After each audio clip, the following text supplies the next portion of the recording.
ചുക്കാപ്പി ഉണ്ടാക്കാൻ പോകുന്നത്. ഫസ്റ്റ് തന്നെ നമ്മൾ പനിക്കൂർക്കയാണ്. പനിക്കൂർക്കയെല്ലാം പറിച്ചിട്ടുണ്ട്. ഇൻഗ്രീഡിയൻറ്റ് പനിക്കൂർക്ക കഴുകണം. നമുക്ക് ഇട്ട് കഴുകി കുരുമുളക് പൊടി 2 കഷ്ണമുളകും ജീരകം തുളസി പനിക്കൂർക്ക എല്ലാം കൂടി ഇനി നമുക്ക് തിളപ്പിക്കും. തിളയ്ക്കും. എന്നിട്ട് സാധനങ്ങളിടാം. ഇഞ്ചി പറിക്കാൻ പോവാണ്. ഓർമ്മ കാണുന്ന ഇഞ്ചി പറിക്കാൻ പോവാണ്.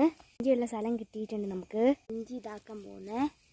ഇഞ്ചി ഇട്ടിട്ട് നമുക്ക് വീട്ടിലേക്ക് പോവാം. നമ്മളിനി പോവാണ് വീട്ടിലേക്ക്. എത്തിയിട്ടുണ്ട്. ഇപ്പോൾ കുറച്ചും കൂടി പോകാനുള്ള വീട്ടിലേക്ക്. നമുക്ക് പോയി ചുക്കാപ്പൊക്കെ കൊടുക്കാം.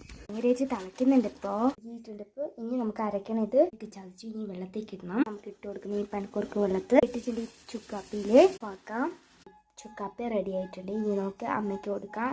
എനിക്ക് ചെറിയൊരു പനിയുണ്ട്. ഇത് അമ്മയ്ക്ക് കൊടുക്കാം. ഇനി നമുക്ക് അമ്മയ്ക്കൊക്കെ കൊടുക്കാം. Bye bye.